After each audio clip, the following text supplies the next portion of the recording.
terkait Taur al-Awwal atau tingkatan usia yang pertama, yaitu dari umur 0 sampai 2 tahun, yang mana di usia ini anak-anak itu memiliki kemampuan yang khusus atau bisa kita lakukan. Kemudian dari usia 3 sampai 5 tahun juga memiliki kemampuan yang khusus dengan panca indera mereka, dan insya Allah kita pada hari ini akan membahas jenjang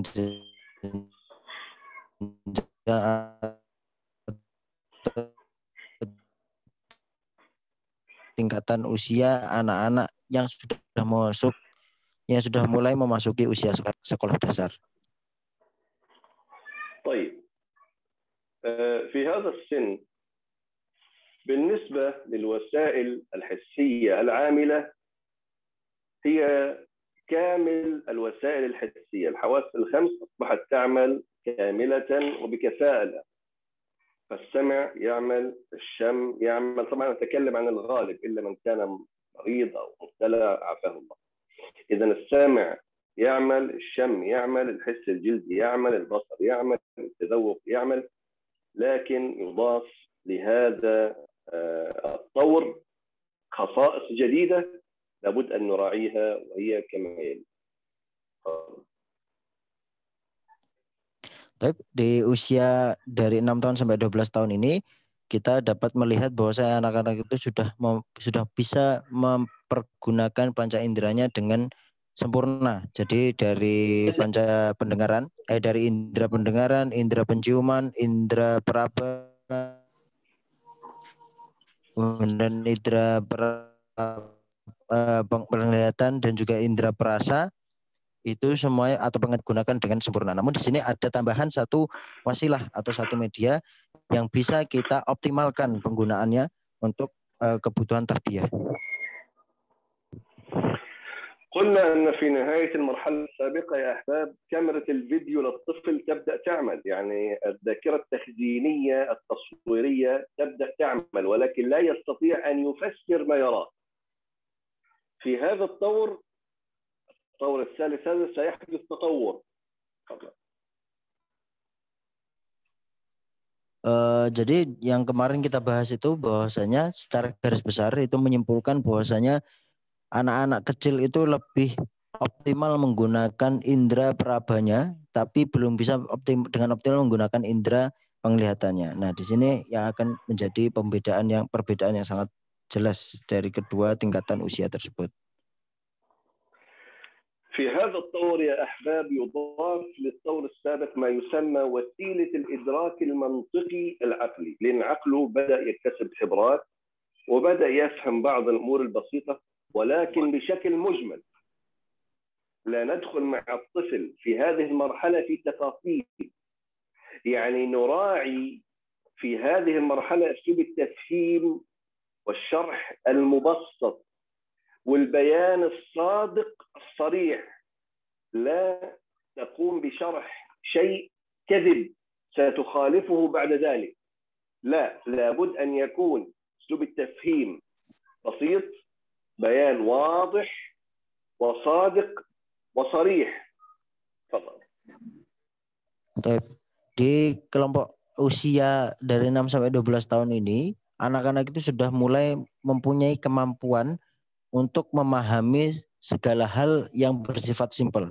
Jadi di sini mereka sudah mulai memahami hal-hal yang sudah mereka pelajari, namun dengan syakl atau dengan bentuk mujmal. Mujmal itu bentuk umumnya. Maka dari itu ketika kita menanamkan pemahaman kepada mereka, atau mereka dapat menerima informasi-informasi yang disampaikan dengan penjelasan yang ringkas, yang simpel, kemudian penjelasan yang jujur juga, karena kita tidak boleh menjelaskan mereka sebagaimana disampaikan oleh Syekh, tidak boleh menjelaskan kepada mereka penjelasan-penjelasan yang didasari dengan kebohongan, karena itu akan membuat mereka mempertanyakan kebenaran dari penjelasan itu. Maka harus dijelaskan dengan simpel, kemudian jujur, dan juga lugas. لذلك يا أحباب بالنسبة للمربين وأصحاب المعاهد، لذلك قد نحتاج أن نشرح لطلاب المرحلة الابتدائية مادة بشكل مبسط، لكن سنعود بعدها في الطور الذي بعدها لبسطها موسعة وتفصيلية في الأطوار القادمة. لكن ليس من الحكمة أن نشرح للطالب في المرحلة الابتدائية التفاصيل الدقيقة للمواد. أعيد مرة ثانية، في هذه المرحلة قد نشرح للطالب المادة بشكل مبسط ومجمل، ثم بعد ذلك في الطور الذي بعده سنعود لشرح نفس المادة أو نفس المسألة ولكن بطرق موسعة وتفصيلية. ولعل هذا سبحان الله أراه من التوجيه الإلهي المناسب للطبيعة البشرية. فكما نعلم أن الله سبحانه وتعالى أنزل القرآن مجملا على محمد صلى الله عليه وسلم كما ذهب إلى ذلك جمهور العلماء، ثم أنزل بعد ذلك القرآن متفرقا مفصلا بحسب الأحداث والوقائع. إذن هذا التدرج الطبيعي للفهم الصحيح، نبدأ بشرح عام للمادة، شرح مبسط للمادة، ثم بعد ذلك عندما ينمو الطفل في الطور الذي بعده نقوم بإعادة المادة بشكل تفصيلي. طبعا أنا ذكرت المثال على النبي صلى الله عليه وسلم لأنه كان حديث عهد بالرسالة، ليس لأنه صغير في السن، لكن ما زال حديث عهد بالرسالة. هذا قياس. تفضل. Masya Allah. Maka dari itu di sini kita dapat mengambil sebuah pelajaran dari yang disampaikan oleh Syekh, bahwasanya ketika kita menjelaskan atau memberikan penjelasan kepada anak-anak di usia marhalah ibtidaiyah ini atau di usia anak-anak sekolah dasar ini, hendaknya kita memberikan penjelasan secara singkat dan juga jelas, dan juga dengan cara yang mujmal atau universal, secara umum atau secara garis besarnya dulu yang kita ajarkan kepada mereka.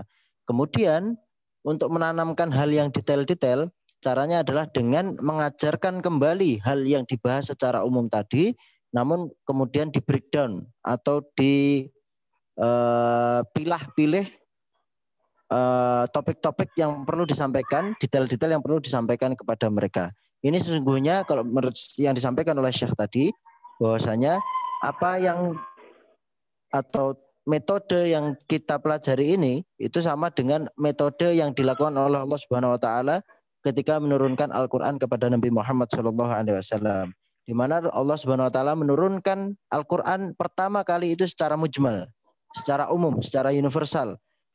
Kemudian Allah Subhanahu wa taala menurunkan lagi Al-Qur'an dengan lebih detail atau detail-detail yang ada dalam Al-Qur'an itu sesuai dengan kejadian-kejadian yang terjadi pada saat itu. Dan ini merupakan natural, ini merupakan cara alami atau cara fitrah, cara yang bisa kita sebut dengan fitrah, bagaimana cara kita memahamkan kepada orang lain masalah-masalah tertentu. Jadi ini yang kita contoh adalah bagaimana dulu Allah Subhanahu wa taala menurunkan Al-Qur'an kepada Nabi secara mujmal, secara umum yang pertama kali, kemudian menurunkannya secara tadarruj atau secara step by step sesuai dengan kejadian yang terjadi atau peristiwa yang terjadi pada saat itu. هذه الخاصية الأولى لهذا الطور الثالث من 6 إلى 12. في خاصية ثانية وهي مهمة جدا، وللأسف البعض يهملها بالكلية والبعض يغالي فيها جدا، وهي أسلوب التربية بالعقاب الحسي. تفضل. Kemudian itu tadi adalah itu tadi adalah topik atau metode pertama yang bisa kita lakukan untuk marhalah ibtidaiyah ini. Tapi ada juga metode kedua yang disampaikan oleh Syekh ini, yang mana yang sangat disayangkan banyak orang yang meremehkan metode kedua ini atau bahkan merasa bahwa metode ini tidak diperlukan, yaitu adalah metode dengan adanya hukuman atau adanya ketegasan hukuman secara fisik.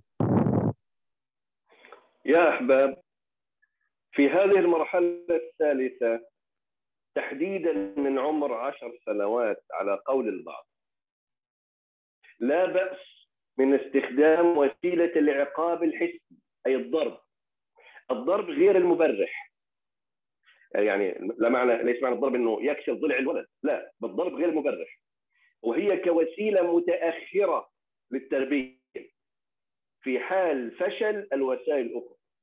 يعني ان فشلنا باسلوب الترغيب واسلوب النصيحه والتوجيه، لا باس باستخدام اسلوب العقاب الحسي بالضرب غير المبرح. النبي صلى الله عليه وسلم قال: مروا ابناءكم بالصلاه ل7 سنين واضربوهم عليها ل10 سنين. إذن النبي صلى الله عليه وسلم اعتبر أن سن التكليف التدريبي بالصلاة 7 سنين بالمناصحة والثواب، وجعل سن التكليف التدريبي لمن لم يستجيب للمناصحة والثواب من 10 سنين بأسلوب العقاب الحسي، أي الضرب. تفضل. طيب قبل ذلك شيخ، الضرب غير مبرح كيف الشرح يعني؟ غير مبرح يعني ليس، لا يكسر ضلعا ولا يجرح جلدا. ايوه. طيب افهم. هو يربيه لا يقتله. Ayo, ayo sorry. Tapi yang dimaksud dengan hukuman yang dilakukan secara fisik di sini adalah dengan adanya ad-dorb. Ad-dorb itu kalau dalam bahasa Indonesia mungkin bisa kita bahasakan secara linguistik adalah dengan adanya pemukulan. Di sini bersandarkan dari pendapat para ulama bahwasanya hukuman ini boleh dilakukan kepada anak-anak di usia 10 tahun.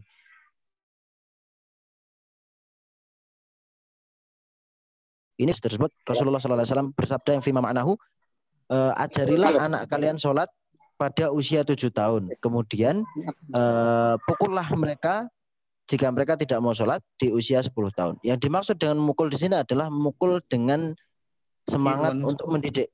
Yang dimaksud dengan dorb gharu mubarrih tadi yang disampaikan oleh Syekh adalah memukul dengan tanpa melukai mereka. Artinya adalah hukuman-hukuman fisik yang dilakukan ini adalah murni untuk tanpa harus merusak mental mereka. Tapi ala kulihal yang dilakukan di sini adalah pure untuk mendidik, murni untuk mendidik anak-anak didik kita di usia 10 tahun, di mana tadi saya menyampaikan bahwa usia 10 tahun ini masuk dalam kategori usia mukallaf atau sudah dibebani syariat Islam, tapi mukallaf yang masih golongan step awal. Maka dari itu perlu untuk dididik dengan cara yang benar, dengan harapan mereka menjadi insan yang benar juga.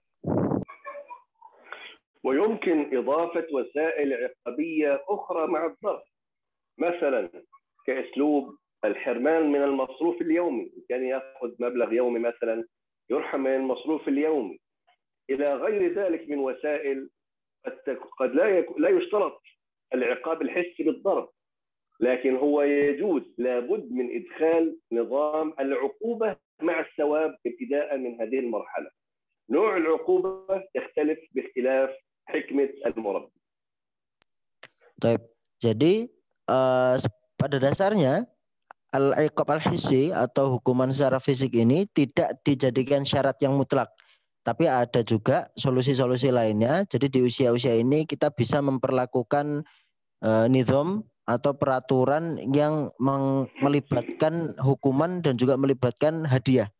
Jadi ketika seumpamanya kita tidak mampu untuk melakukan hukuman secara fisik, maka bisa juga dengan hukuman-hukuman lainnya seperti yang disampaikan tadi oleh Syekh. Tidak diberi uang harian, tidak diberi uang saku, bisa juga dengan seperti itu. بعض العلماء يروا أن أسلوب العقاب الحسي لا يشترط أن يكون من سن 10 سنين، قد يكون أقل من ذلك، بما يتناسب مع الطفل وحكمة المربي ولكن دون إفراط أو تفريط. يستدلون بأثر شميسة العتكية قالت: ذكر أدب اليتيم عند عائشة رضي الله عنها، كيف نؤدب اليتيم؟ فقالت: إني لأضرب اليتيم حتى ينبسط. اليتيم اللي هو أبناء أخوها عبد الرحمن، إن أخوها عبد الرحمن مات والذي ربى أولاده عائشة رضي الله عنها. فقالت: إني لأضرب اليتيم حتى ينبسط، أي ينبسط على الأرض، أي يمتد على الأرض. واليتيم لا تطلق على الكبير، اليتيم هو من مات أبوه ولم يصل سن البلوغ بعد. إذا لا يشترط العلماء سن 10 سنين للعقاب، بل قد يكون في أي سن من هذا الطور الثالث، ولكن بحكمة المربي دون إفراط أو تفريط. Taib, di sini juga bahwasanya ulama itu juga menyebutkan bahwasanya syarat tidak dipersyaratkan bagi kita untuk memberikan hukuman fisik itu kepada anak 10 usia, minimal usia 10 saja. Bahkan bisa usia di bawah dari usia 10 itu tadi. Dengan dalil apa? Dalil dari asarnya Shumaisah Al-Adkiyah yang berkata bahwasanya ketika yang menceritakan bagaimana dulu Aisyah radhiyallahu anha mendidik anak-anak yatim. Yang perlu dipahami di sini adalah anak yatim adalah mereka anak-anak yang sudah meninggal orang tuanya, sedangkan dia belum memasuki usia bulug. Nah, saat itu Shumaisah menceritakan bahwa adiknya Abdurrahman itu merupakan anak yatim dan juga menjadi anak didik dari Aisyah radhiyallahu anha.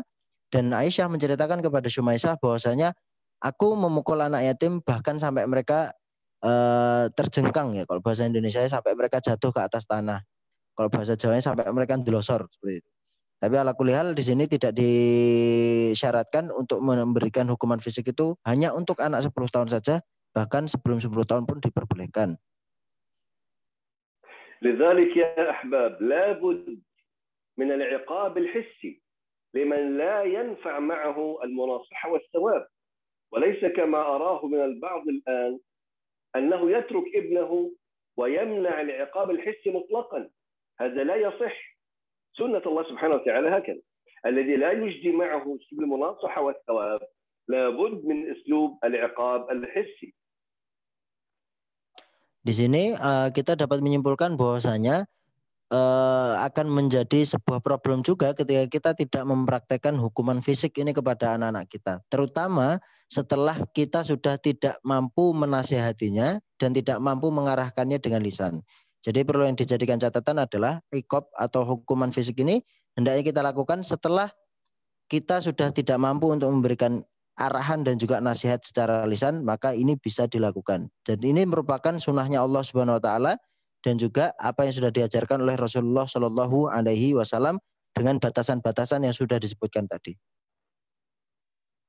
وهنا نصيحة بالتجربة، أنصح أن لا يكون هذا كثير من المربي. يعني لا أريد المربي أن يعتمد دائما أسلوب الضرب، لأن الطفل سيألفه وليس عنده بعد الضرب عقوبة أكثر. إذا يترك العقوبة الحسية عند الحاجة. لذلك يفضل أن تكون العقوبة الحسية في الأمور الهامة مثل ترك واجب أو فعل محرم أو مخالفة نظام الذي وضعه الأب مثلا أو الأم، أو مخالفة مبادئ هامة يربيها عليه المربي. هذه نصيحة، وإن كان البعض له وجهة نظر أخرى. تفضل. Maka di sini yang perlu diingatkan lagi oleh para murabi adalah, dan ini yang disayangkan juga banyak ditinggalkan oleh para murabi atau disepelekan, bahwasanya tidak dibenarkan juga ketika seorang murabi itu selalu menggunakan hukuman fisik terlebih dahulu. Jadi selalu mengutamakan hukuman fisik, salah sedikit hukuman fisik. Perlu diingat bahwasanya hukuman fisik ini dicatat lagi, atau yang menjadi catatan adalah bahwasanya hukuman fisik ini hendaknya diberlakukan untuk anak-anak jika mereka melanggar hal-hal yang sangat-sangat penting seperti meninggalkan kewajiban, melakukan maksiat, melakukan kebohongan, dan perkara-perkara yang besar lainnya. Namun jika perkara itu tidak sebesar yang disampaikan oleh Syekh tadi, maka tidak perlu sampai kepada hukuman fisik. الرأي الآخر من العلماء قالوا أنه يعاقب على الأمور الصغيرة حتى يخاف الطفل أن يصل للأمور الكبيرة، فإن وقع في الأمور الكبيرة غالبا تكون خارجة عن إرادته. هذا رأي آخر من العلماء ولكن رجحنا ما بينا. Dan juga ketika kita membiasakan anak-anak kita untuk melakukan kesalahan-kesalahan yang kecil pada dasarnya, maka mereka akan melihat kesalahan-kesalahan yang besar itu sebagai sebuah hal yang diremehkan seperti itu. Jadi ketika kita tidak memberikan hukuman yang sepadan kepada anak-anak yang melakukan kesalahan kecil, maka mereka juga akan meremehkan hukuman-hukuman yang dengan kategori kesalahan besar. إذن يا أحباب، نظام التربية بالثواب والعقاب هو أسلوب إلهي. الله سبحانه وتعالى أرحم مني ومنكم وأرحم الراحمين، وهو الذي خلق هذا الخلق وهو الأعلم بهم. الله سبحانه وتعالى كيف يوجه خلقه؟ يوجه خلقه بالترغيب والترهيب، جنة ونار. إذن بالترغيب فقط يا أحباب لا تستقيم التربية، وبالترهيب فقط لا تستقيم التربية. إذن هي معادلة هامة لابد أن يراعيها المربي في التربية وإلا لن تنجح التربية. Baik, jadi nizam tarbiyah atau peraturan tarbiyah yang didasari dengan sistem hukuman dan juga hadiah ini juga merupakan sunnah, merupakan uslub atau redaksi yang dilakukan oleh Allah Subhanahu Wa Taala ketika mendidik umat Muslim dengan firman-firmannya. Bahwasanya Allah Subhanahu Wa Taala itu adalah maha mengasihi, adalah zat yang paling maha mengasihi, lebih mengasihi Allah Subhanahu Wa Taala daripada kita dan juga para murabbi lainnya. Dan juga Allah Subhanahu Wa Taala yang menciptakan seluruh alam dunia ini dan yang mengetahui apa-apa saja yang baik dan yang buruk untuk ciptaannya. Maka dari itu di situ Allah Subhanahu Wa Taala melakukan pendidikan atau memberikan tarbiyah kepada para hambanya itu dengan uslub tarhib wa targhib, yaitu dengan memberikan kesenangan dan juga memberikan ketakutan.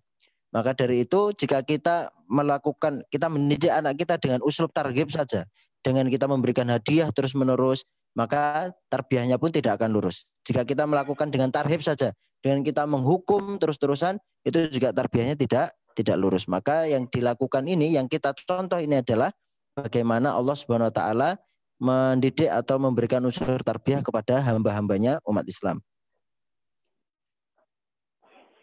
أحكي لكم قصة وهي تجربة خاصة بي. عندما كنت في هذا الطور في عمر 5 سنوات تقريبا، كان جدي لأمي الشيخ الإمام عبد البديع صقر رحمة الله عليه، أحد أئمة المسلمين في الخمسينات والستينات والسبعينات. فكلما زرناه أتانا أنا وإخوتي بكتب لقصص إسلامية مصورة مبسطة للأطفال، وكان يعدنا بهدية. كان يقول من سيقرأ هذه القصة أعطيه 10 دراهم. كنا في دولة الإمارات آنذاك، هو من مصر لكن كان يعيش في الإمارات. قال من يقرأ هذه القصة ويسردها لي المرة القادمة بشكل جيد أعطيه 10 دراهم. فكنت أتنافس في ذلك، صغير لكن كنت أريد المكافأة. كذلك لمنافسة أخواتي البنات، أنا ذكر والبنات كيف يكون البنات أحسن مني، فلا بد أن أكون أفضل. فكنت أنافس في ذلك من أجل المكافأة ومن أجل منافسة أخواتي البنات. لكن هذا الأسلوب نجح به جدي رحمة الله عليه أن يزرع في أو بي حب القراءة، فأحببت القراءة وأحببت الاطلاع بالقصص الهادفة والقصص الإسلامية عموما. إذا البداية كانت بالترغيب، لكن نجح في خلق هذه العادة وهذا السلوك الطيب فينا. تفضل. Masya Allah. Jadi Syekh menceritakan kisah kepada kita, menceritakan pengalaman pribadi beliau di saat beliau di usia 5 tahun, di mana beliau dididik langsung oleh Syekh Abdul Bari As-Sokar, yaitu salah satu ulama pada tahun 50-an sampai 70-an yang merupakan kakek beliau dari jalur ibu. Jadi pada saat itu Syekh Abdul Bari As-Sokar suatu hari datang kepada Syekh dengan membawa buku-buku kisah yang bergambar yang simpel untuk anak-anak. Jadi buku-buku kisah bergambar seperti itu yang simpel untuk anak-anak. Kemudian beliau rahimahullah ta'ala menantang atau memberikan challenge kepada anak-anaknya, kepada cucu-cucunya untuk membaca buku itu dan untuk menceritakannya kembali kepada beliau rahimahullah ta'ala. Di situ Syekh Mahmud hafizahullah ta'ala ditantang oleh beliau untuk berlomba dengan saudara-saudaranya yang perempuan untuk bisa membaca kitab tersebut, membaca buku yang simpel tersebut dan juga menceritakannya kembali, dan yang menang akan diberikan hadiah oleh Syekh Abdul Bari As-Sokar. Kemudian Syekh Mahmud, karena di sini beliau laki-laki, saudara-saudara perempuan, beliau tidak ingin dikalahkan oleh perempuan. Jadi roh tanafusnya, roh berlombanya itu ada.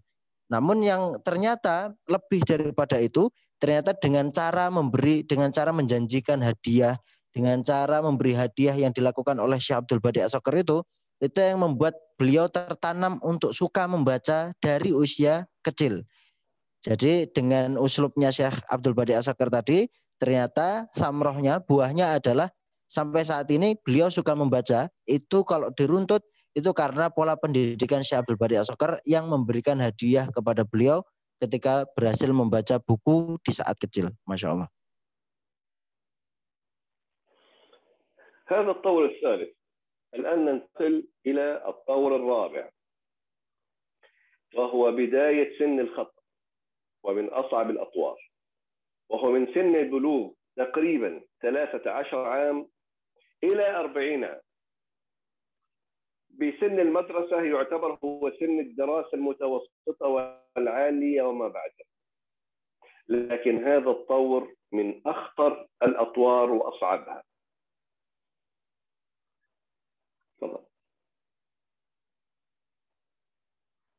Baik. Jadi tadi kita sudah membahas yang taur ketiga atau tingkatan usia ketiga dari usia 6 sampai 12 tahun. Insya Allah kita akan melanjutkan kepada taur selanjutnya atau tingkatan selanjutnya dari usia 13 sampai 14 tahun, sampai 40 tahun, di mana tingkatan usia ini akan menjadi tingkatan tersulit bagi kita untuk menanamkan tarbiyah imaniyah ini. Jadi ini ada tantangannya sangat banyak sekali.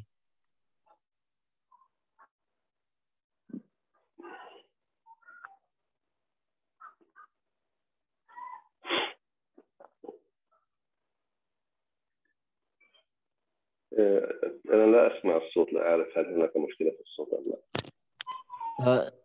Suara tadi terdengar Ustaz? نعم سمعنا شيخنا. مسموع. طيب. إذن يا أحباب، هذا الطور يبدأ غالبا من سن البلوغ إلى ما بعد ذلك، وقد تستمر هذه المرحلة بسماتها حتى سن اجتماع شؤون الرأس واكتمال النمو العقلي، والذي هو سن 40 عام تقريبا. الوسائل الحسية العاملة كلها تعمل في الإنسان الطبيعي غالبا: الشم، الحس، البصر، التذوق، لكن لها وسائل جديدة سنبينها الآن إن شاء الله. طيب. Jadi usia ini atau tingkatan usia ini dimulai dari ketika seorang anak atau ketika seorang manusia itu sudah tumbuh dewasa, dan juga sampai di usia, jadi dimulai dari mereka saat mereka tumbuh dewasa, yaitu saat puber kalau bahasa Indonesia ya, sampai mereka di usia bersosialisasi dengan orang lain. Jadi di usia yang 40 tahun. Jadi usia 13 sampai 40 tahun itu bisa dibilang dari usia puber sampai usia produktif seorang manusia. Nah, pada usia-usia ini panca indera mereka sudah terbuat atau sudah terfungsikan secara optimal, sudah secara sempurna. Namun ada juga wasilah-wasilah atau media-media lain yang insya Allah akan dijelaskan oleh Syekh.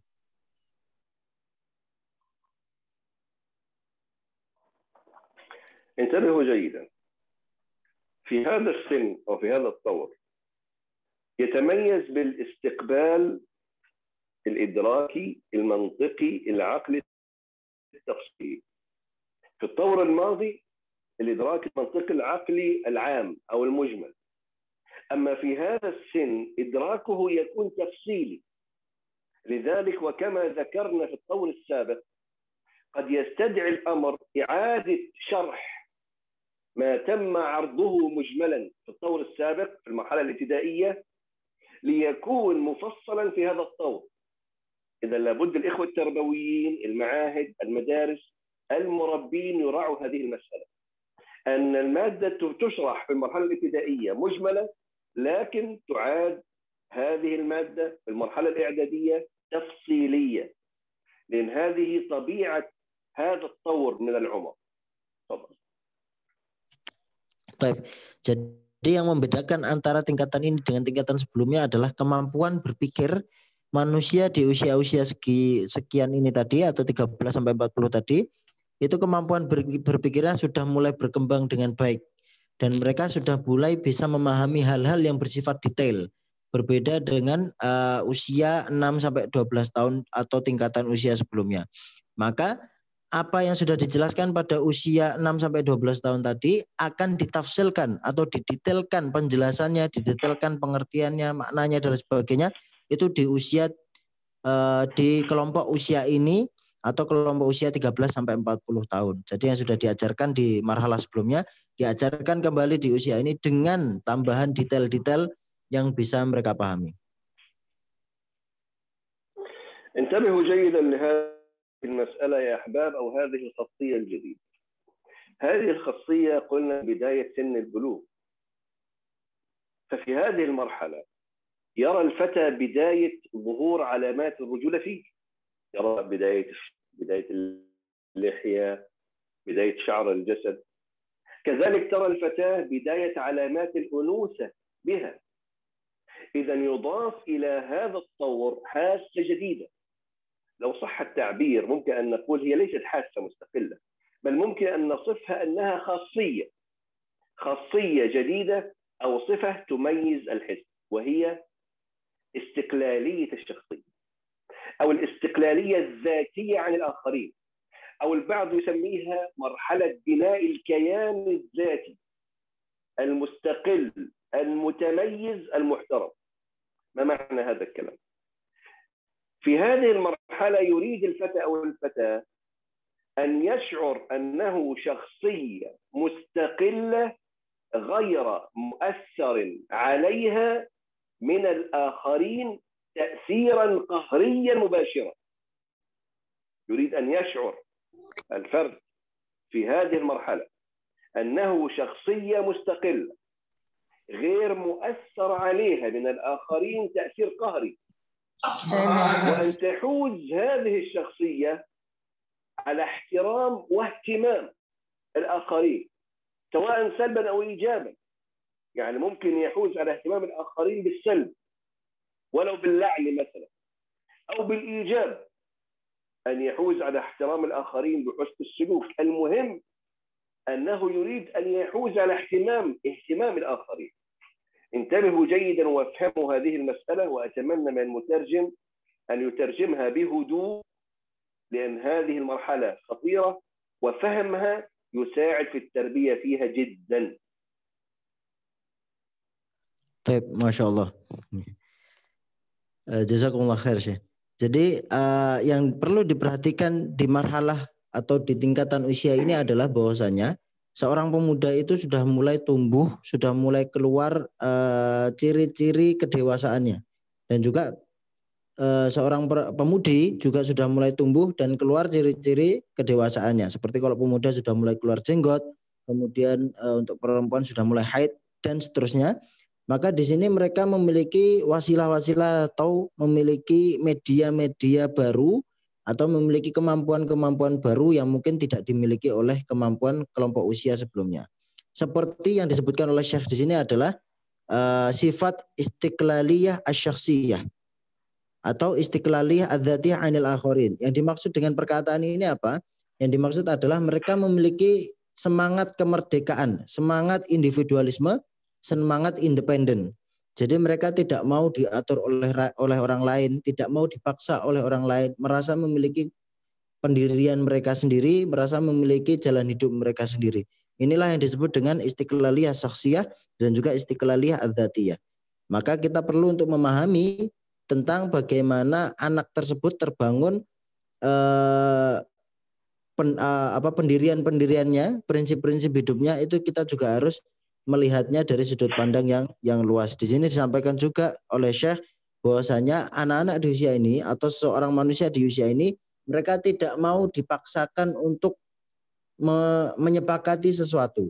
Mereka juga tidak mau dipaksakan untuk membenarkan sesuatu yang lainnya. Di sini juga mereka mulai memiliki refleks terhadap lingkungan mereka, yaitu yang mereka tampilkan atau mereka manifestasikan dalam bentuk akhlak, entah itu secara negatif ataupun secara positif. Jadi mereka memperlakukan orang-orang itu sudah bisa menentukan sendiri perlakuan mereka kepada orang-orang, entah itu tanggapan yang mereka keluarkan itu adalah positif ataupun negatif. لذلك يا أحباب يأتيني شكاوي كثيرة من الأمهات والآباء أن الولد أو البنت في هذا العمر عنيد ولا يسمع الكلام ودائما يعترض على الأوامر، دائما يقول لا لن أفعل. أقول له هذا شيء طبيعي، لذلك لابد أن تعرف كيف تتعامل معه. فالولد أو البنت في هذه المرحلة غالبا يكون أكثر عنادا لما ذكرناه. لو فهمتم ما ذكرنا تعرف لماذا يكون الولد أو البنت في هذه المرحلة أكثر عنادا أو اعتراض على الأوامر؟ لسببين. السبب الأول ليثبت لنفسه أنه شخصية مستقلة لا أحد يؤثر عليه، أريد أن يثبت لنفسه ذلك. ثانيا ليحوز على اهتمام الآخرين ولو بالسلب، فعندما يقول لك لا لن أفعل فتبدأ تهتم به سلبا. يا ولد انظر، يا تقول لزوجتك انظر هذا ولد قليل الأدب، هذا ولد ليس جيد، هذا كذا هذا كذا، فأنت تذكره كثيرا لكن تذكره سلبا. هو ليس مشكلة عنده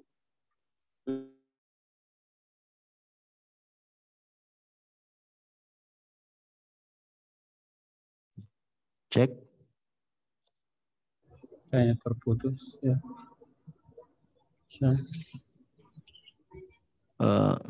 Assalamualaikum Syekh.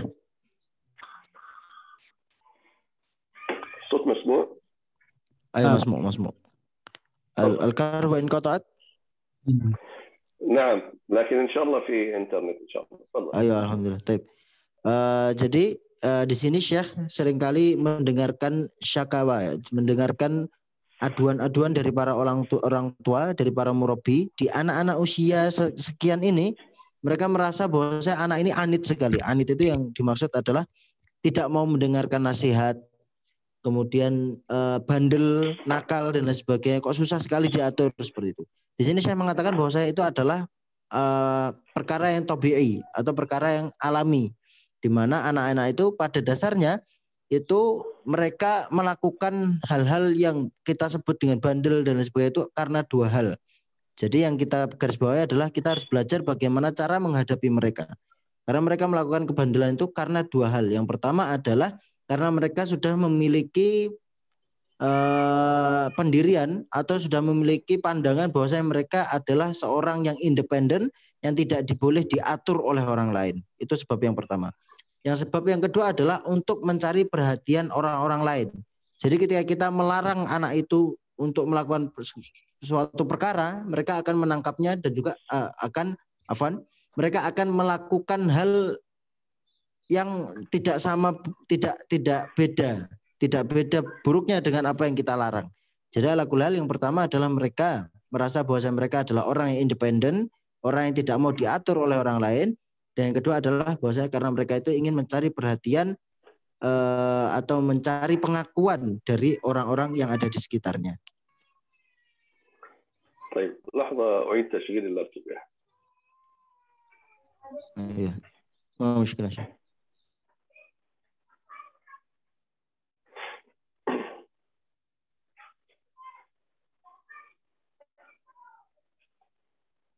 الشير توقف عندكم أليس كذلك؟ نعم. صحيح. طيب لحظة واحدة إن شاء الله نشغل الشير. بسم الله الرحمن الرحيم.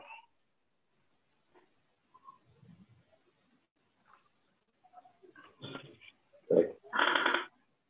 بسم الله الرحمن الرحيم. هكذا يعمل إن شاء الله. أيوة يعمل شيء الحمد لله. طيب الحمد لله.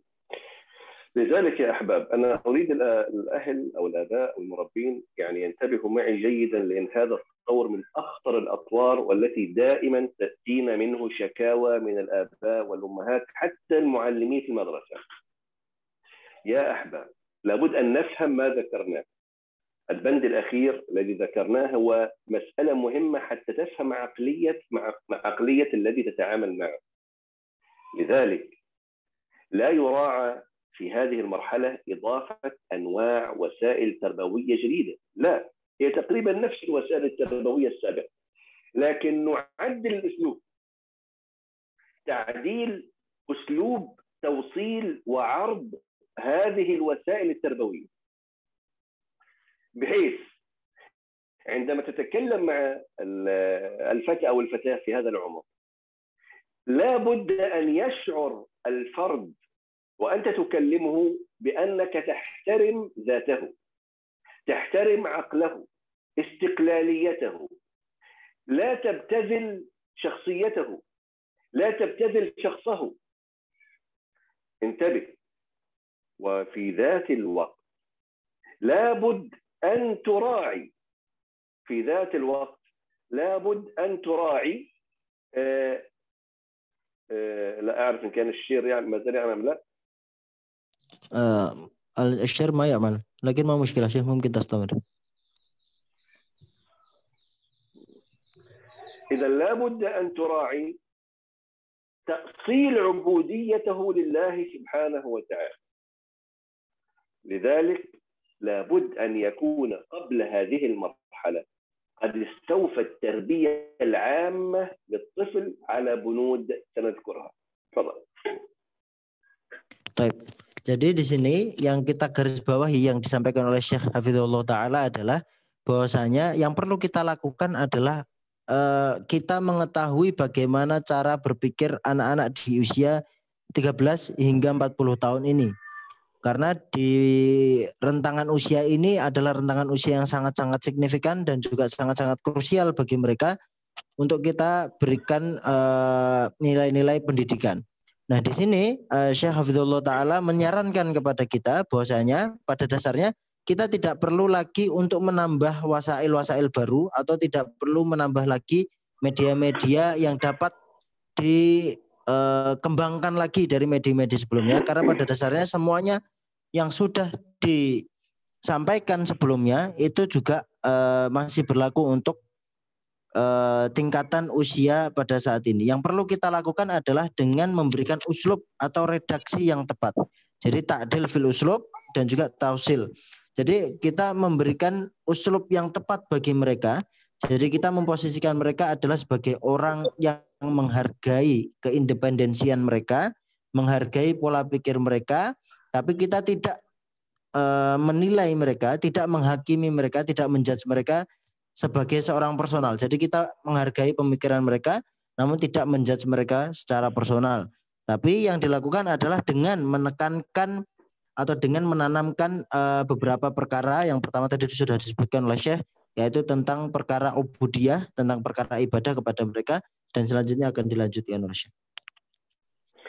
إذن ينبغي على المربين يا أحباب، هذه مسألة مهمة جدا، قبل أن يصل الطفل إلى هذه المرحلة، إلى هذا الطور، أن يكون قد استوفى في المراحل السابقة تربيته على أولا العبودية لله والتعبد لله، وأننا خلقنا الله لنعبده، بحيث أنك عندما تتكلم معه في مسائل الدين والحلال والحرام لا يعتقد أن هذا إجبار منك له، لا، يعلم أن هذا تكليف من الله له ولك، فالأمر يختلف، فلا يشعر أنك تريد أن تفرض عليه شيئا من نفسك، بل هي من الله سبحانه وتعالى، وهو قد تربى على العبودية قبل ذلك، فيكون أيسر لنفسه ليقبل الأمر.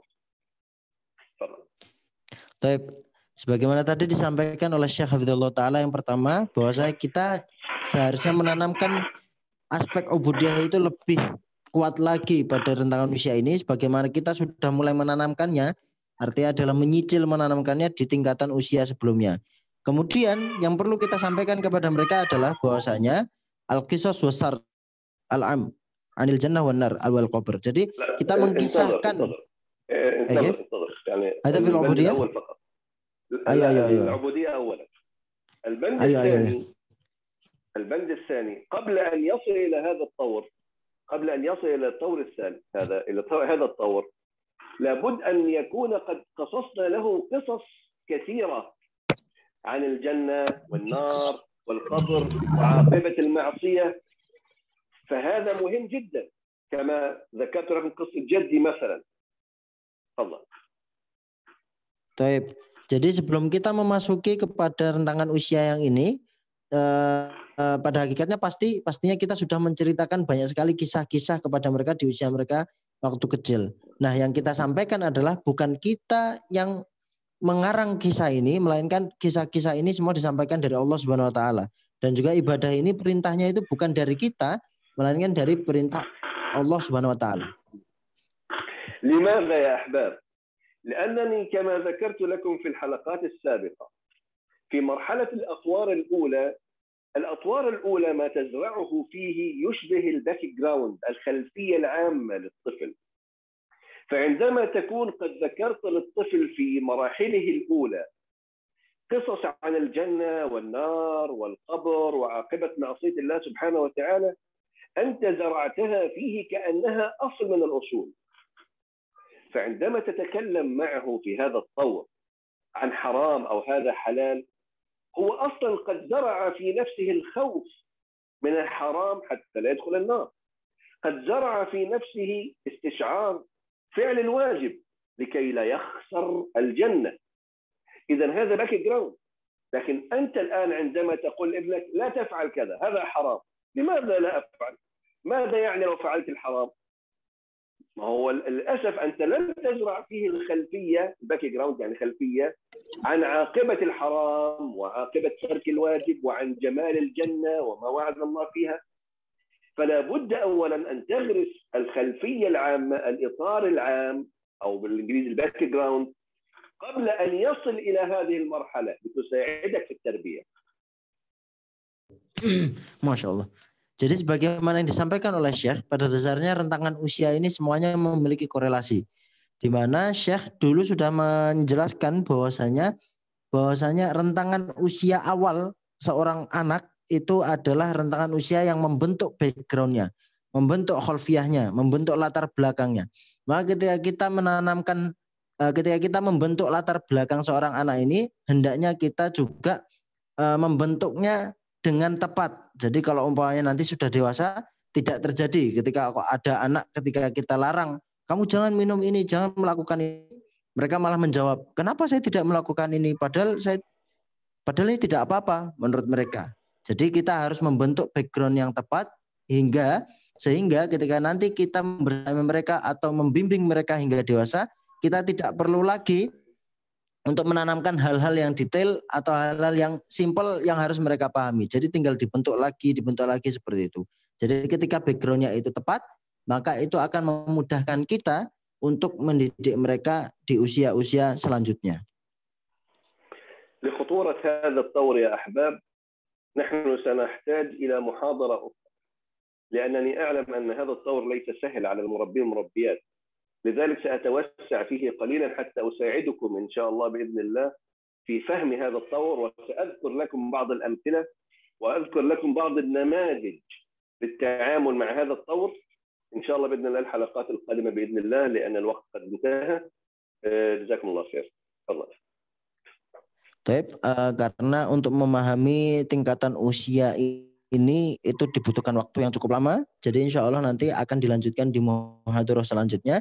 Dan nanti insya Allah akan disampaikan juga oleh Syekh tentang contoh-contoh permisalan-permisalan yang dapat memudahkan kita untuk memahami bagaimana cara menanamkan nilai-nilai tarbiyah untuk usia ini. Dan juga insya Allah Syekh akan membantu kita untuk ketika kita ingin berkonsultasi terkait Taur Umriyah ini atau terkait tingkatan usia yang kita pelajari. جزاكم الله خيرا، وأسأل الله عز وجل أن يجعلنا وإياكم من الذين يستمعون القول فيتبعون أحسنه، وأن يجعلنا الله سبحانه وتعالى صالحين مصلحين لأمته وللمسلمين وللخلق أجمعين إن شاء الله. Jadi semoga kita menjadi generasi-generasi yang soleh dan juga menjadi generasi yang dicintai oleh Allah Subhanahu wa taala di dunia dan di akhirat. Jazakumullahu khairan, wassalamu alaikum warahmatullahi wabarakatuh. Waalaikumsalam warahmatullahi wabarakatuh. Jazakumullahu khairan katsiran. Wa iyyakum ya habib. Barakallahu fiik. Waalaikumsalam warahmatullahi wabarakatuh.